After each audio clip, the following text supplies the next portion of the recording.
Welcome to Follow Your Joy podcast, where intuition is the doorway to your wisdom, your genius, and your joy. I'm your host, Marla Diane, and I've been transforming creative entrepreneurs' lives for over 26 years.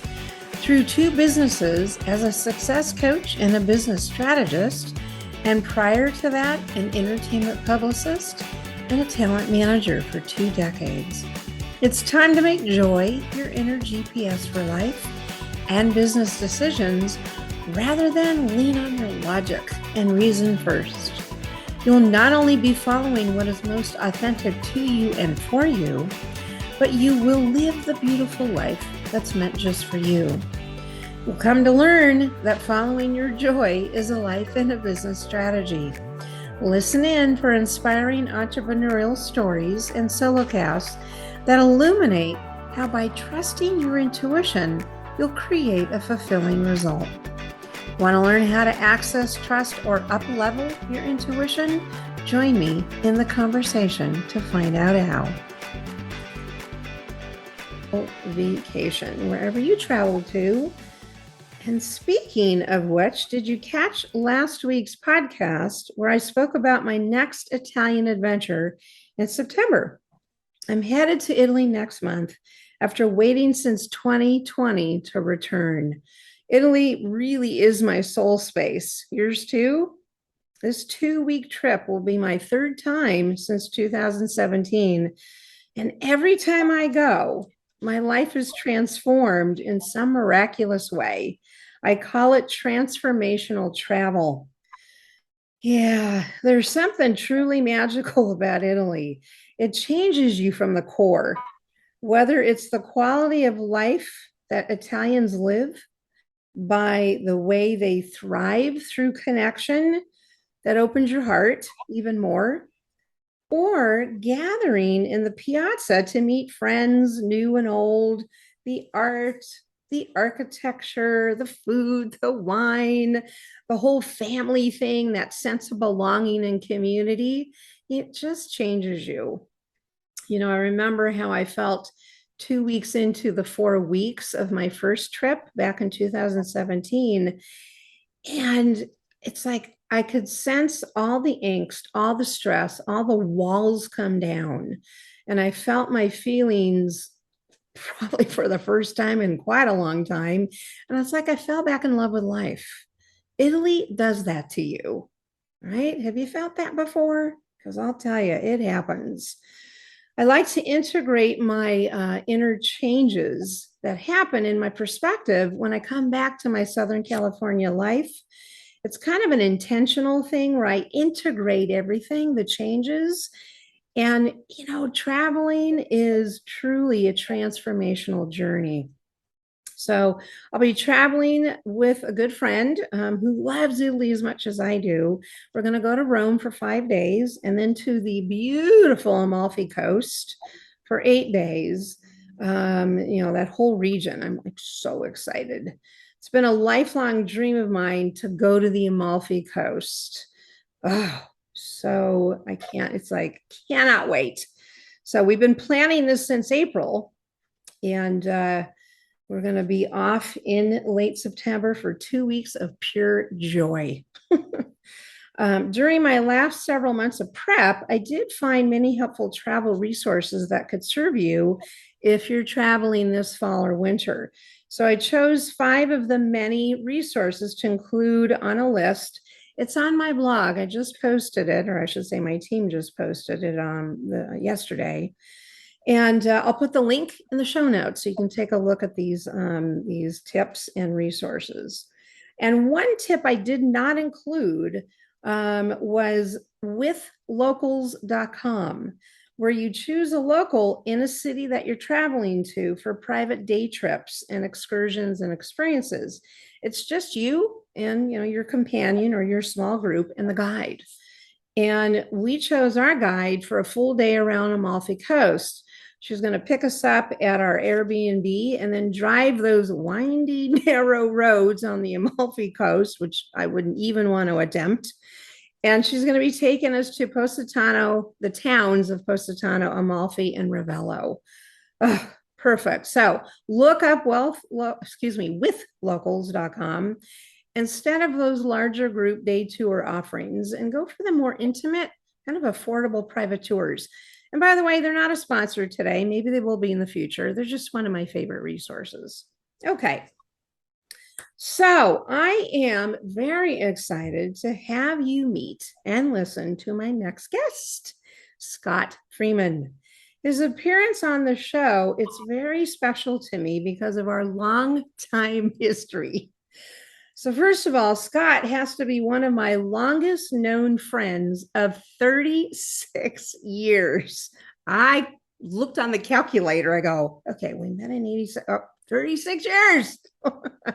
We met through a mutual friend in the mid 80s when we were both just starting our entertainment careers.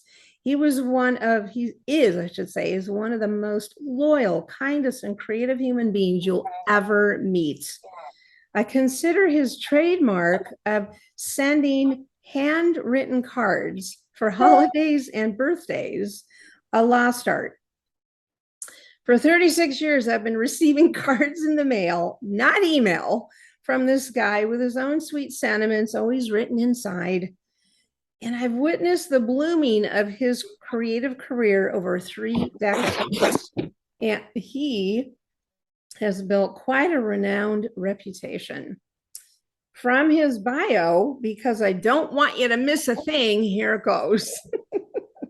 Scott not only has a Golden Emmy Award proudly sitting on a shelf in his home for executive producing Valerie Bertinelli's Valerie's Home Cooking Show in 2019, but he's a 25-year veteran of reality television. Within that time, he established the development department as manager of development and graduated to EVP titles in original production, development, and international for media powerhouse Bunim Murray Productions. He played key roles on many hit shows, including The Real World, remember that one? Road Rules, Starting Over, and The Simple Life, and countless spin-offs, pilots, presentations, pitches as longtime head of its original programming and development division. He's also spearheaded international format acquisitions, sales, and pitches at annual international markets in Cannes, and numerous pitches and format meetings in London, and served as a key liaison with the global production companies of Banijay Group after they acquired BMP in 2010. Some of his many executive producer credits include The Challenge on MTV, Stars in Danger, The High Dive on Fox, Valerie's Home Cooking on Food Network, Saddle Ranch on VH1, Motor City Masters on True TV, Disney's Triathlon, of course, on their channel, and the scripted film Pedro on MTV Toronto Film Festival. And with all this experience, he now consults with various reality and format producers, and he serves on the board of governors and as co-governor of the reality programming peer group for the Television Academy. Okay. And his passion for live theater production, many decades, led him to serve on the board of directors for Playwrights Arena, an award-winning theater company in Los Angeles founded by our dear mutual friend, John Lawrence Rivera. Amazing. There's so much more to Scott's life and, how he got here, which is why we're here and what you're going to hear today. So, Scott, welcome to the podcast. It's great to be here. It's so weird to always hear your bio kind of read back to you, because you kind of go like, oh my gosh, I feel ancient. But it's been quite a ride and it's not over yet. So happy to be here after all of our long years of friendship to be a part of your podcast, which I'm a big fan of. Oh, thank you. No, it's absolutely my pleasure. And the whole friendship is just, I treasure it, because this day and age, it can be a little challenging to hold on to people, right? Because there's so many things going on in the world. So I appreciate the friendship. Funny that you mention the card writing and sending, because it's something that is sort of a lost art. And I love doing it. And I get so many wonderful comments and thank yous from people who are like, oh my gosh, you actually sent a handwritten card That's and true. not an email. And I wish I had time to do it more, but I Oh, just think it's just one of those things that I refuse to let go of. it is an absolute trademark of yours. I mean, and it's literally, it's almost the only person that ever sends a card other than some family members. And it's a lovely lost art. Just keep doing it. People love it. Yeah. So, okay, let's jump into your stories about, following your joy, intuition, and where it led to success for you. So, tell our listeners about the work that you do. Obviously, people got a pretty good feel for it, but tell us about why you chose this path. What's the work and why you chose the path? Well, I mean, as you know, and as you said, I'm in the television industry. And, I mean, when I was growing up, I was such a TV junkie. I mean, I read TV Guide from cover to cover. Of course, back in the olden days, there were only like four networks or three, so it didn't take us long. Today, it's just overwhelming, the number of streamers and cable and television and broadcast. But back then, I was the TV junkie, and even people at school, high school, would always ask me what was on that night because they knew I would know the entire schedule, who starred in what. I loved all that. I read magazines about television, movie stars. I was so into it. So, that led to, I eventually, which I'll talk a little bit more about later, led me to getting a theater degree, and then eventually moving to LA and getting, I wasn't sure what to do, but I eventually sort of found my way towards television through the William Morris Talent Agency and met people there. And then, sort of, a lot of people say it's who to have a career in entertainment. And it's a little bit true, but it's actually, a lot of people say, well, if you don't know anybody, then you're going to have a hard problem. So it's who you know. But actually, it's the people that you meet along the way, I feel, is the people that are the who you know. And as you meet people and sort of find your area, find your tribe, find your jobs, whatever, you start to sort of go more and more in your career really based on the people that you meet. It kind of reminds me too, what I loved about theater is that unless you're doing a solo show, it really is a team that put together, you need directors, you need choreographers, you need set people. And I find that the same with television is that even if you win an Emmy or something, it's because there's other people that are involved. Right. Whether it's the writers, the people who film it, the editors, the network buyers, everybody is a piece of it. So when you have a hit show, it's not just, as you see on award shows when people stand up and have a list of thank yous, because nobody does it alone. No. Even if it's your idea, it takes other people to believe in it and to Right. support it and to finance it if need be. So that I just love being parts of that team. Yeah. I've just always been attracted to those kind of people and that kind of world, even though it's not very 9 to 5 at all. So, it's not exactly the career if you like a lot of like structure and if you like your weekends free and if you like to have like a lot of free time, with other people. It's a big commitment, but it's in my DNA. It's always been. And I mean, I can't imagine my life going down a different path. Oh no, I could never either. I mean, as long as I've known you, I mean, it's such a perfect fit. And speaking of which, and everybody, you've heard me say this often on my, episodes. success leaves clues. I mean, a passion for TV as a young guy. It's like he followed his joy, he followed his intuition.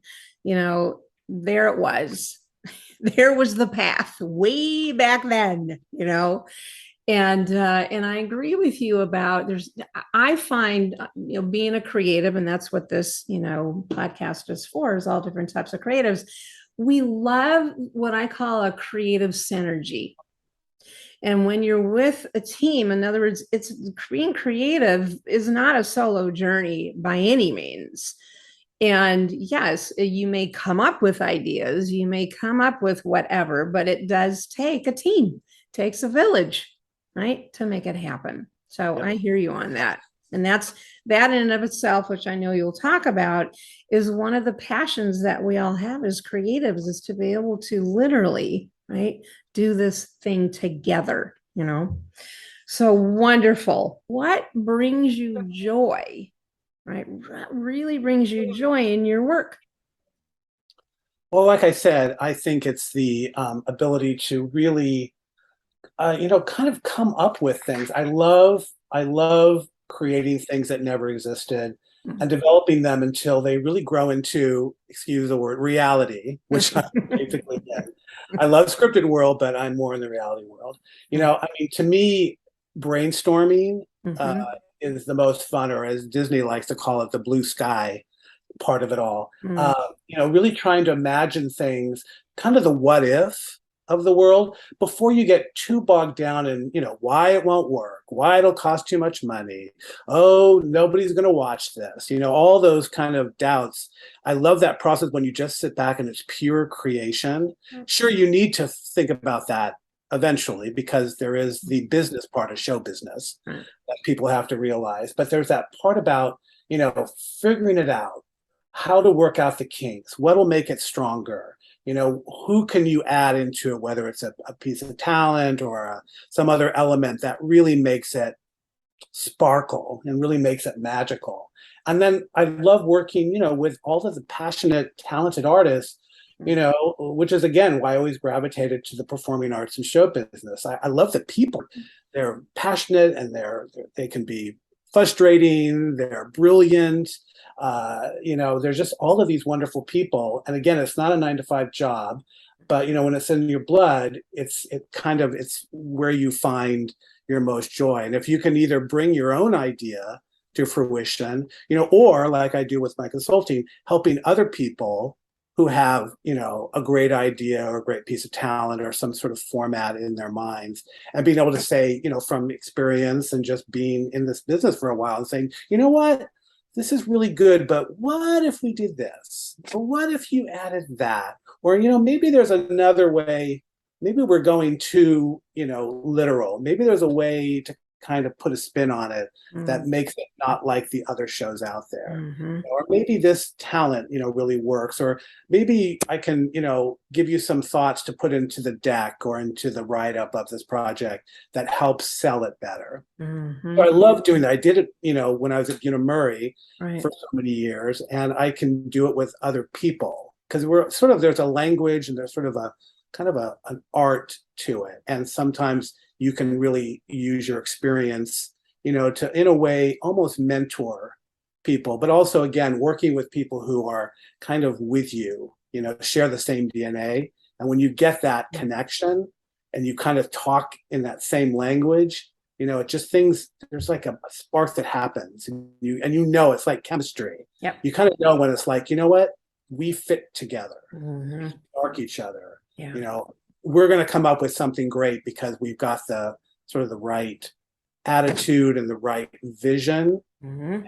and can really work together. And I think that's always was the case, even when trying to sell a show to a network. Sometimes you would get multiple offers and say, you know what, I just think it's going to work better here for these reasons than here, even though on the surface it all looks equal. But sometimes you just have to kind of go with your gut and go, you know what, they're offering me the better deal, but something about the other place, maybe they just have more passion for it. So we're going to go with the place that maybe is not offering as much money, but the way they think of it is more in line with what our vision is. So we're going to go with them, even though the other place might have, more money to throw at it. So sometimes you have to really kind of like look at things and then go with your gut and say, you know what, everything is telling me on paper to go this way. Mm-hmm. There's something about going that way that feels like it's the right decision. Well, that's intuition. Yep. That's the whole point is what you're doing is following your intuition. You're following your intuition in those situations, which is super, important. And it also, because intuition is what helps, it's what's meant for you. It's what's meant for that situation. It's what's meant for that project to evolve. Opposed to when you say on paper, it's the logic, it's the practicality of something, right? It's the linear thinking of it. It may look good, but when you say, you go with your gut, that's your intuition, that's the right thing. That's the total right thing. And Yeah, I really liked one of your podcasts, recent ones. You talked about, where you follow your heart first, intuition, and then let the other side, right. come in to make, once you've made that decision. I loved how you use the other parts of you, the more thinking part, Right. the more practical part to kind of, okay, these are the steps we're going to have to take Exactly. there, and we're going to have to really, think about that and do it the right way. But that sort of early decision of like, I have two different ways to go here. I love that when I listen to your podcast and hear those stories. Thank you. People kind of come to that fork on the road and like go in the direction that's meant for them. And hopefully then down the road, in hindsight, you go, well, of course, that led to this and this and this. Yeah. But back when it happens, you don't know what the future is going to hold. So you just have to kind of be like, you know what?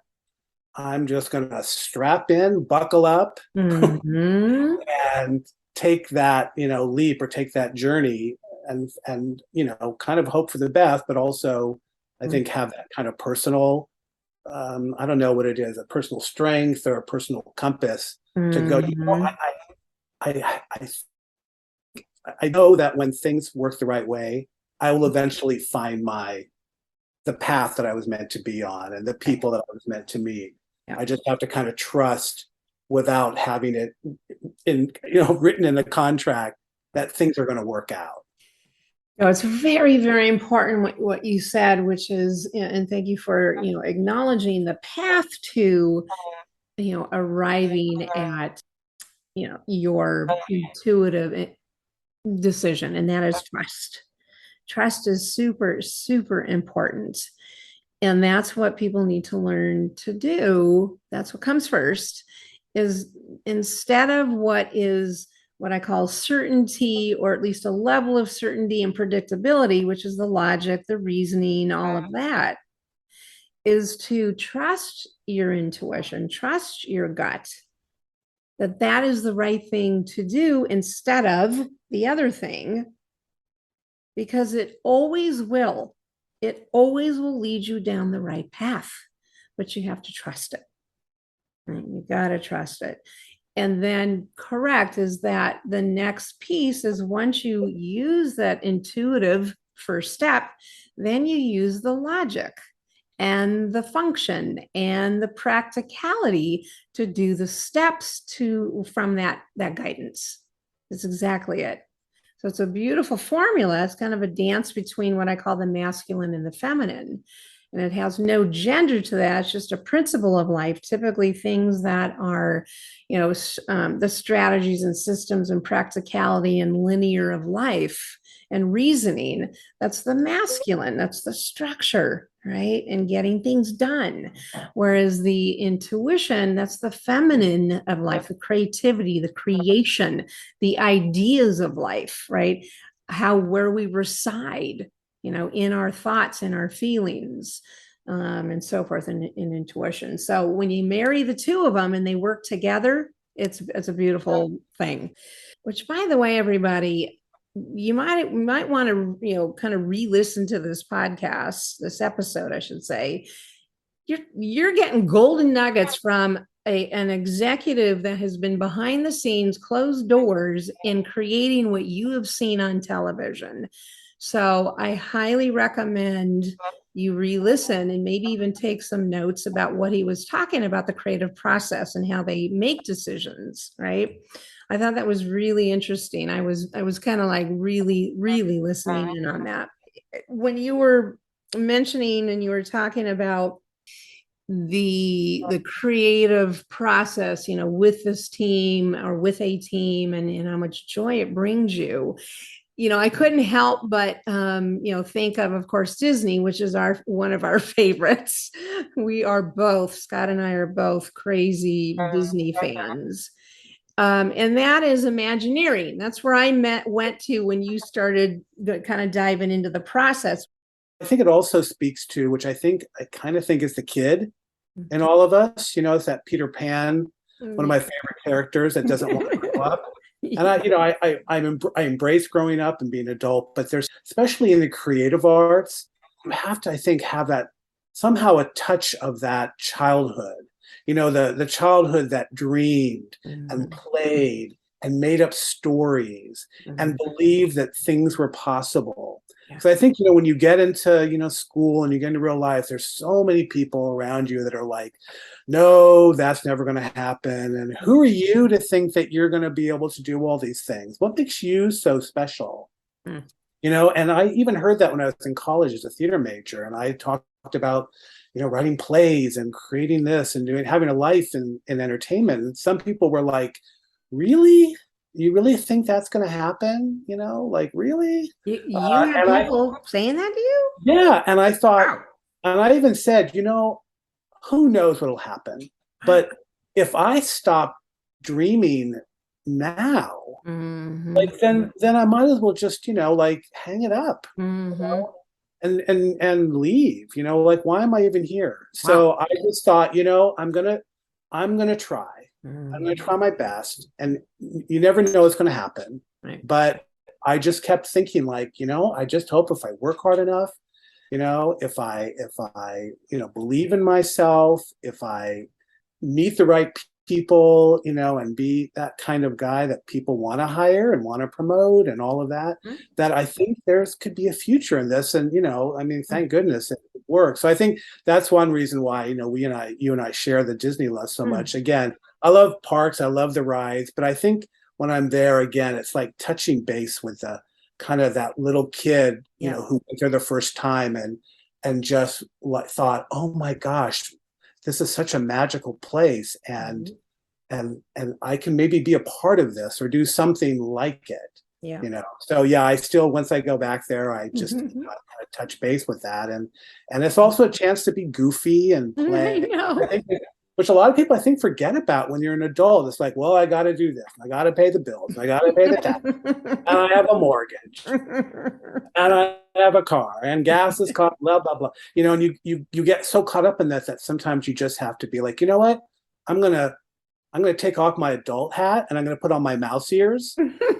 Or like, you're going to Italy, you're gonna have fun. And that's what in entertainment too. A lot of times, when it gets, and it's, it can be really stressful. And having shows that have problems is very stressful. Having a show canceled, very not fun. There's a lot of stuff that's not fun about entertainment industry. But, it's also can be a lot of fun. And then, what we used to say when it was like really, when we had a really bad day, we'd say, you know what, it's entertainment, it's show business. No one died on our watch. We're not curing cancer. We're trying to entertain people and make shows that people laugh at or cry at or moves them or entertains them or makes them think about, not think about their troubles for a half hour or an hour. It's entertainment. And I think there's a noble goal in that.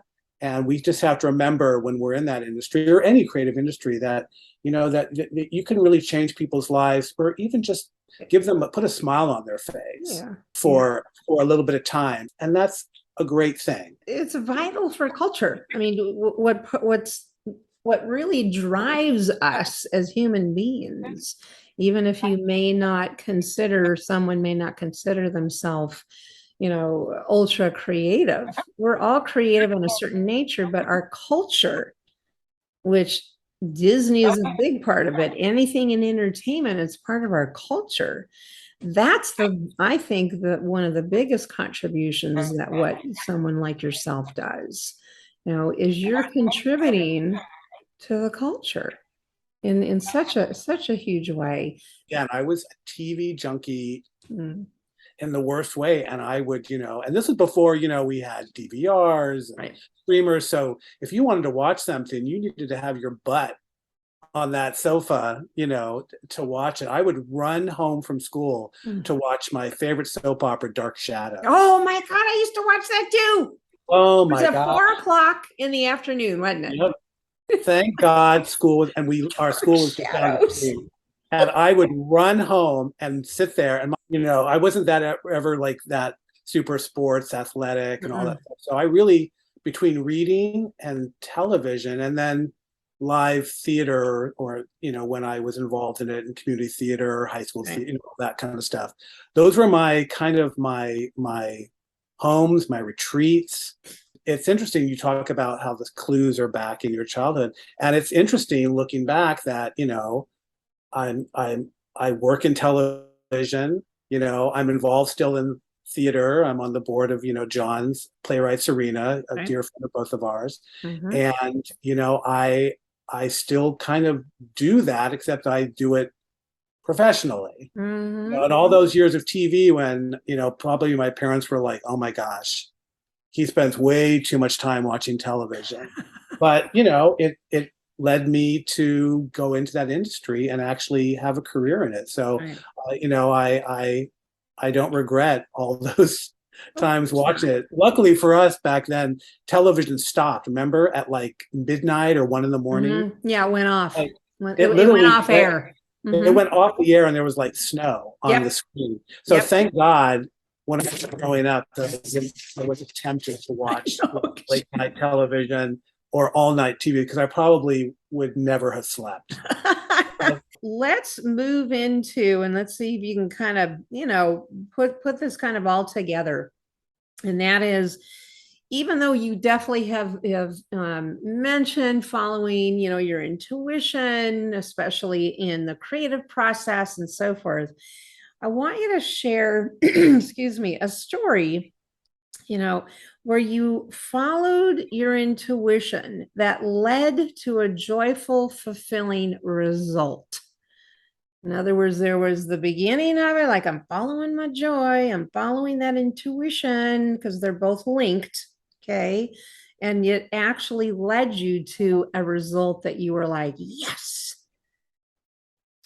Sure. I mean, I've touched on some of them already, but just to kind of maybe put them in a context, or say, I find myself that there's been sort of these lucky moments in my life, which, you're sort of that right time at the right place, that, you say yes to an opportunity, and something that maybe even dropped in your lap. And when you look back, you realize like, oh my gosh, if that had not happened, if I had not said yes to it, and gone that way, your life would be totally different. And that was almost every day. Technically, you can make a decision, I'm going to turn left instead of right, and your whole future is actually, is changed by it, or of the cause of it. But some of the big ones, I'll just touch on a few.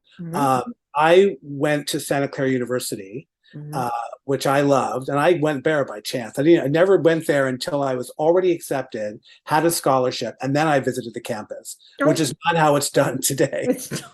Parents take their kids on, college tours. That did not happen. Yeah. I basically saw it in a brochure that a guy next to me in class was looking at. I said, that looks like a cool place. Applied, got accepted, and then like a month before I moved into the dorm, said, oh, I guess we should go check it out.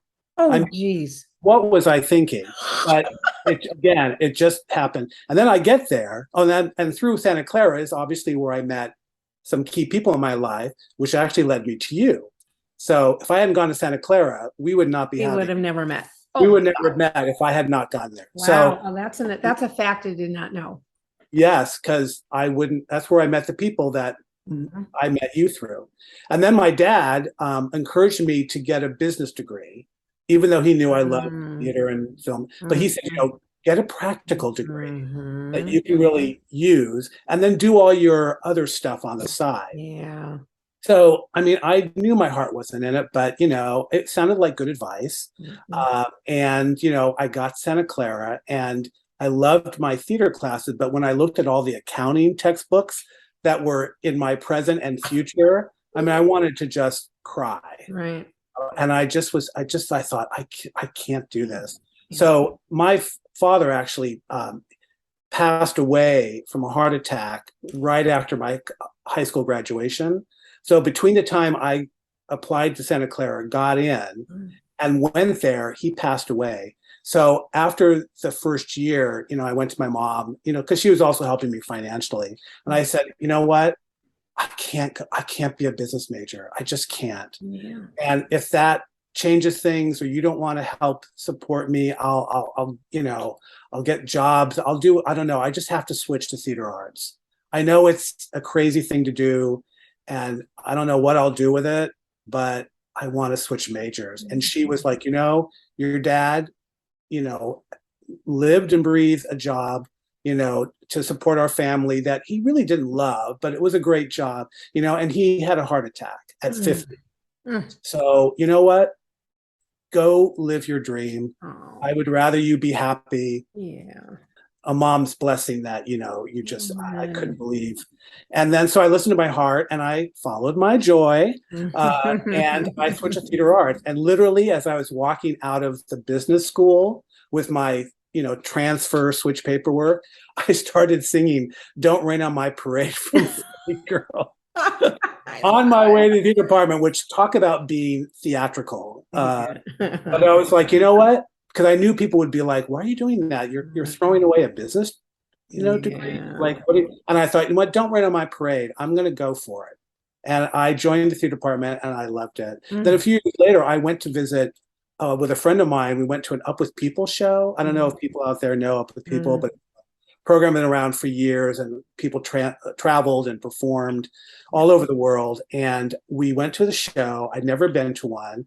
And when it was over, they said, hey, if you'd like to join one of our casts and travel, and it's kind of like a bit of singing and dancing and also kind of cultural experiences. You're almost like a student ambassador. So if you want to do that, stick around after the show and we'll talk to you. And my friend and I looked at each other and went, this sounds kind of cool.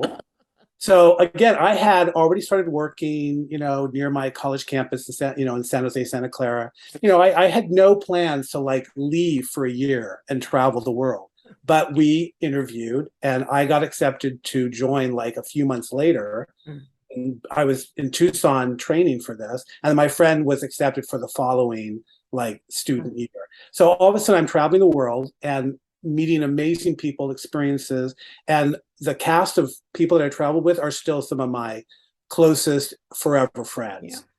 We see each other, we stay in touch. And then, several years later, I moved to LA. I had no job prospect, no one I knew in the industry, and through a temp agency. Remember temp agency? Oh, yeah, I was doing it too. Yeah, they said, "Hey, we got this job opening. I don't know if you'll like it, but it's at the William Morris Agency, which at least I'd heard of. It's with this agent that deals with country artists, and I had since started loving country music, swear to Mm. God. And he works in television. I don't know, is that something you'd be interested in?" I'm like, "Yes, Get me yeah, in the door. get me in the door. Yeah. Country music plus television, Yeah. okay, yeah, you know." Uh, and I got the job. It was a little rocky at first because I was very stressful being around an agency, but Mm. I joined, and through that job, I met people, agents, clients, people. It was like my graduate school entrance into television. Yep. And I met people who are still in my life today, people I've worked with, people I've hired, people that I admired. Like all of this world opened up for me. And from that one job came another job and another opportunity. Then I left for a while to be a talent coordinator on several shows. Then I went back because I thought I wanted to be an agent. and worked with a dear mentor named Mark Itkin. And, and then he said, look, come back. You'll either, in 2 years, you'll either be an agent or on the road to it, or you're going to meet one of my clients and you're going to find your next step. Mm. And one day, Mary Ellis Bunham, who with John Murray is Bunham Murray, called and said, hey, can you put something on your message board at the agency? We're looking for someone. And I said, what are you looking for? A director, a camera like, what are you looking for? She goes, I don't know. We just want to grow the company. And it's just John and I, and we just need someone that, that's creative, that's smart, that's easy to work with, that has a lot of passion for what they do, someone like you. And I went, it was like the light bulb, the sun shining through the cloud. And I went, well, what if it was someone really like me? Mm-hmm. She goes, well, who? And I said, well, what if it is me? And she was like, oh my God, can you talk? And I went, no, I have 6 incoming lines and they're all ringing. I was assistant to Mark. So she said, you have my home number, call me tonight. We talked for like hours. And at the end of it, I said, well, I'm interested. She said, well, the job is yours. You just have to say yes. And so I said yes. And 2 weeks later, I'm sitting at Bunham Murray, working in reality television, working on The Real World. And their company was very new. They only had The Real World was their first hit. And I was their manager of development. They had no full-time employee until me. They had no development department until I came. And, cut to 25 plus years later, I was still there, working on shows. I was an executive producer of a bunch of shows, working international. I mean, it just was, I was ready when she called, and I had, I don't know, the wherewithal or the, audacity, whatever you call it, to sort of say, hey, can I raise my hand on this? Even though you weren't, because she thought I was going to be an agent, because she even said, well, you're going to be an agent someday. So, and I went, well, no, I decided literally on a vacation that I had just come back from. It was my first day back from a vacation where I made a decision that I needed to figure out my next step. Yeah.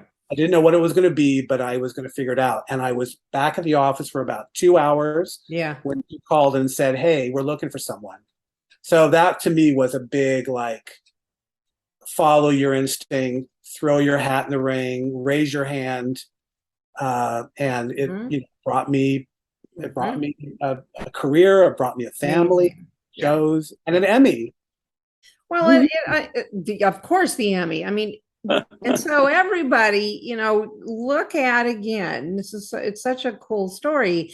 The domino effect from back in college. Hello. When you listen to your gut, you listen to your joy, you're like, no, I'm not doing this business thing. I'm following what I love, which is theater arts. I have no clue where this is taking me. By the way, intuition is never, never logical. Ever. That's the brain. Okay. That's for the other part that I talked about. Please, when you listen to your intuition, it is a much, much bigger picture. And it's good. It's really good when you don't know where it's leading you. Just follow the breadcrumbs. Follow. And that's exactly what you did, is you followed that. You were true and honest and transparent to yourself and loyal to yourself, that said, I got to go this way. And as a result, look what happened 30 years later, right? Or over 30 years. So it's, obviously we can't drive this point home enough. And that's what each one of these stories are, everybody, is I love the storytelling. I'm a writer, I'm a creative, I'm a journalist, I'm all of these. I love stories. And this of the human spirit and of intuition and of following your joy, right? Again, following your joy is not a soft skill that, oh, isn't that nice? No, it's a life and a business strategy, as you can tell, right? Again, through Scott's story. is it's something to take serious. It's not just a good feeling. There's an actual meaning behind it. It takes you somewhere. So I love, love, love your story. Really, really good example, of how that affected the domino effect of your life. And it's funny, in entertainment, we really call ourselves storytellers. That's right. And not just the people who are writers or show creators, but everybody who has their finger on a project. Yeah. Whether you're an editor, whether you're a music person, whether you're an actor or produce anybody, you're all in this process of telling stories. Right. So I always like trying to remind myself that even though it's a business and it's this and that, Mm. at the heart, everybody's just telling stories, whether they're funny ones or sad ones or silly ones or heartbreaking ones. Like, we're all storytellers. Storytellers. Yeah. And you share those stories, and it sort of connects us and kind of inspires us and makes us, it's what makes us human. That's right. That's one of the things I admire, many, many things I admire about Bob Iger, who I just, by the way, fantastic book, everybody, The Ride of a Lifetime. Gotta read it. But he always put forth, always out there, whether it's in his book, whether it's in the media, whatever it was, he always drove it home about we're storytellers. It's about the imagination. It's about taking care of the creative. So yeah, it's all about stories. What advice would you give our creatives listening from all your experience? Just give one tip, or advice. You kind of have to believe in yourself and don't give up. Again, there's always going to be people around you that tell you it won't happen, do the practical thing. It's like we talked about, why you, what makes you think you're so special? And it's not being, like, oh, look at me, I am special. It's just being like, you know what? Why can't it be me? What book out there says that this is what's my lot in life? I have a voice in that. So I think it's just, telling, no matter what you're doing, is really believe in yourself. And then also, besides believing in yourself, is like, you really do have to do the work. You got to do the homework. You have to, you have to work hard. You have to roll up your sleeves. You have to, find the right people, and when you do, you got to hold on to them tight and take care of them. I think that's one reason why I love to send cards and stuff, because I always believe there's a sort of a cheerleader in me that likes, I get a real thrill out of letting people know that they matter, whether it's a birthday card or a sympathy card or a postcard or just something that just says, you know what, you matter. And I think it just, it's just a way to live and a way to be. And I think it also works in business as well, because when you take care of your clients, if you take care of the people that you're working with, and if you're that kind of person that when you're, I always tell, when I had to mentor, interns at Murray, I'd say, you know what, be the person that you want with you in the trenches when things go bad.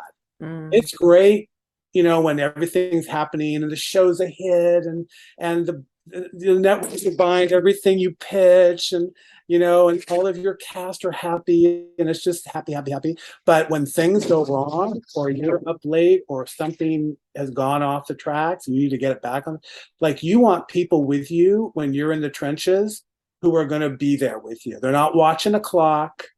They're not rolling their eyes. They're not thinking, oh, I'd rather be somewhere else. They're present. You're present. You tackle what needs to be tackled.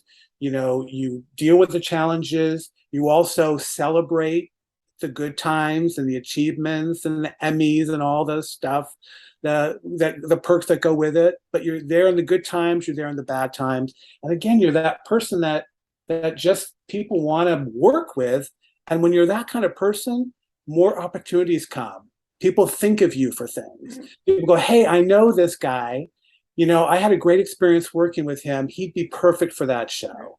Or, it's just, people start coming to you and go, you know what? I've heard good things about you.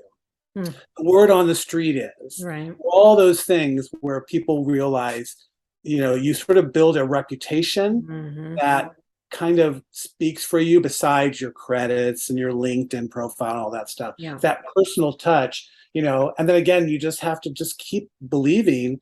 And, they always say you're never going to hit a home run if you don't go up to bat and take a swing. And even though I'm the last person that should be using sports, as a way As a metaphor. As a metaphor, I'm the last person, but it makes sense. Yeah. You got to keep, even when, everything fails and it seems like nothing you're doing is clicking and no one's buying your stuff, or you pitch it to a million people and they all say no, but all it takes is one person to say yes. Yeah.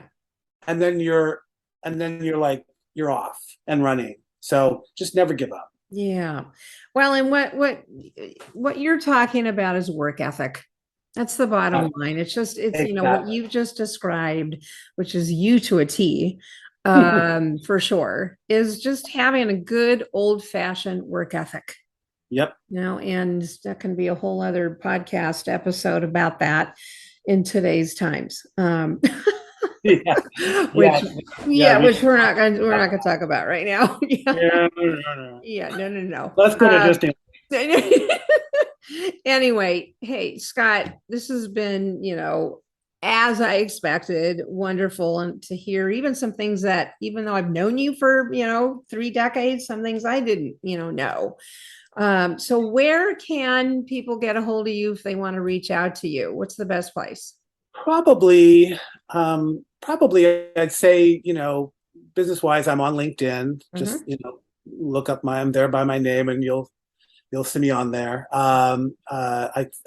You maybe put a link in your notes or whatever. And then also, I'm still a big Facebook guy.